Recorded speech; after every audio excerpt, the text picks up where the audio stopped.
What a pretty girl. What a pretty girl. Yay! Hi, today's video I'm going to be talking about thinning shears, blending shears, texturizing shears, and chunker shears. Who's the pretty girl? Alrighty then, oh, let's get started. These are all of my thinning shears, but realistically they're not all called thinning shears, but most groomers just say, thinning shears because it's just easier to call them thinning shears instead of calling them each a different kind of shear, because the real thinning shear would have both blades with notched out teeth. So you see the notched out teeth here? That would be on both sides. And when they're on both sides, that's a thinning shear. So these ones that have a straight edge on one side and the teeth on the other side are actually called blending shears. These are all blending shears. And then there are texturizers, which I don't have right now because texturizers pretty much look like these ones. These ones are called chunkers. Texturizers are actually shears with a shorter amount of teeth, like 5 to 8 teeth. These ones have more than that. So these are considered a chunker. And the chunkers, you can see the difference in the teeth size. Look how wide apart the teeth are here. You can see that? And this one as well. I'll show you the difference.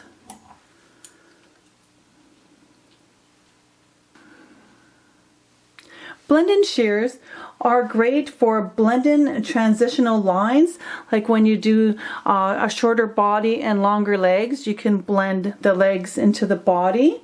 And it's for smoothing out any sharp edges left by the scissor or by the clipper. And also they're great, if you made a mistake in the hair, you took a big chunk out, you just use your thinning shears and just trim around it, and it looks really smooth and it blends it in. Now, as you can see, they all come in different sizes, and they come with different amount of teeth. And also, how to show you mine here. See, they're all different.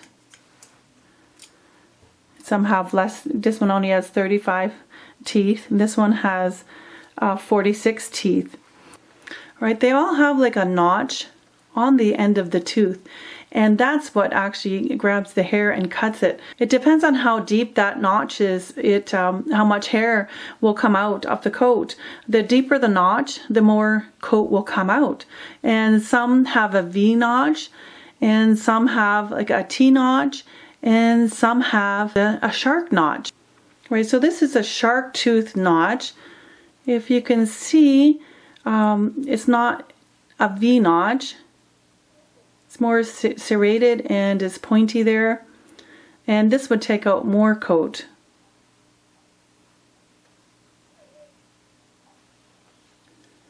And this shear has what's called a pitchfork tooth. You can see the pitchfork design there. It's designed to take out more coat, more for bulking, or when you first want to remove some hair, you would use this one first and then finish with your fine blend-in shear. But you can see the pitchforks in there. And these shears are called chunking shears. You can see how wide the teeth are.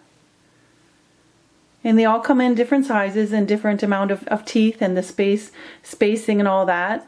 So the wider the teeth, the more coat they would take out. And this is great for bulking, like golden retriever's coat, bulking, you want to take out a lot of hair. But actually I find these work on Yorkie's hair really good, because Yorkie's hair is very soft and silky, and it's really hard to cut with scissors sometimes. And I use these, and then I finish with my other blenders. But these are really nice. I like them. Now when using your thinning shears, There's different, come here sweetie, different methods that you can do. Depends on the type of shears that you have. And what I like them for is for smoothing out, oh, look at that hair sticking out. For smoothing out, you know, the face. Some are great for the face. And you just do like quick cuts. You want to do quick cuts and then have a look, because if you keep cutting, you're just going to cut off too much. And so you just keep going around and around and just smoothing off any areas that you see are like uneven or sharp edges, or just, you know, something you want to give a smooth look to. And sometimes you just do the quick cuts. And if you want to remove some hair, I'm just going to use a different shear here.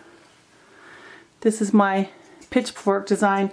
If you want to like debulk this, there's too much hair there, you can go right underneath and just, you know, you're not cutting the top of the hair. So when you comb it, you get out the hair. So that's for like thinning out, but you can use these shears for the outside, oh sorry baby, for the outside as well. These are the pitchfork design. And the pitchfork one is more for catching the hair here. See, it catches a lot of the hair. So it just comes away from the dog. Do quick. And you can see how it's starting to become smooth. And so these chunkers, which I don't think I'll be using on this dog. Maybe I'll use it right here because I don't want to ruin the look, but this takes out, you know, a lot of hair. I'll just cut it once. I'll kind of use it like a scissor, but I find them really sharp. But what happens with these is, see, it leaves the lines here. I don't know if you can see, I'll go closer. You can see the lines, it's uneven. So basically if you use that, you have to take your thinning shears again and just, you know, smooth that out. It's like if you make a mistake, you can correct it. Oops. Yeah, don't drop your shears. Also, what I like using my thinning shears for is, if there is a mat, you can just do a couple of swipes behind the mat. Yeah, see the knot here, right? If you were just going to clip it out or use a straight shear, you're going to see a mark. So what I do, kind of hold up the knot, get right under the knot, and just do, you know, 1 or 2 cuts. It depends. Sometimes you can just take it right off if you want, because it's going to be blended in. But I like to give it a few cuts. And if it doesn't come out, I will give it a few more cuts. I know, sweetie. Just a little bit at a time. There.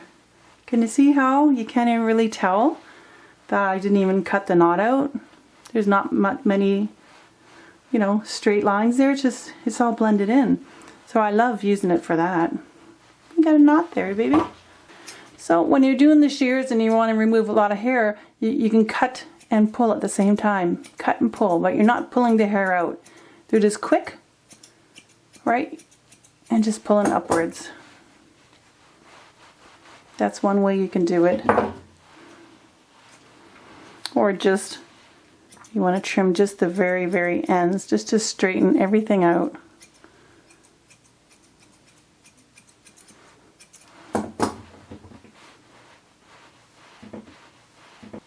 And I love using these little small ones. They're really nice on, you know, around the face, around the eyes, or even just small dogs like Yorkies. You know, any small dog or just any dog around the face like this, especially if the dog's afraid of, you know, big shears coming at them. You just use the small ones. So you should always have different types of thinning shears in your grooming toolbox, you know, even if it's just one, because you'll always, you know, need it for something, right? And it'll give you a very smooth finish. You want a nice smooth finish. You know, sometimes faces are hard to groom and you're trimming along and all the face looks all sharp and you can see all these scissor marks. Just get out your thinning shears. Here's another pair. These are nice. Just get out your thinning shears and go over the face and above the eyes and even between the eyes. Sometimes I don't even use a clipper here. I just use my thinning shears. You see anything sticking out? Just blend. So this is blend. I'm calling them thin and shears like I do anyways. I call them all thin and shears. But they're not really blend and shears. So, yay! I know I'm just going to finish you up, right? I'm going to finish you up, yay! Yeah, so I love using the thin and shears. And you know, Yorkshire Terriers, thin and shears are a must, especially the chunkers. Wow, they do amazing stuff on Yorkies. They're really nice. I wish I had a Yorkie here to show you, but I don't.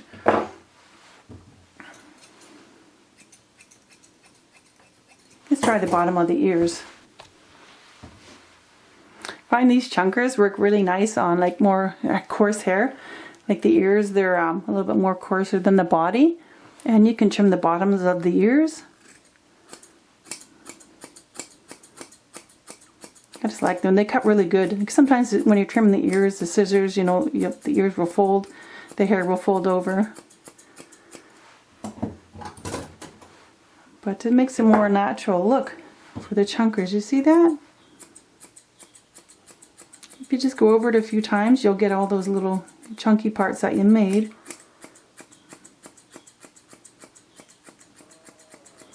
And it does take a little longer because you're doing more cuts, but isn't that nice? I like it.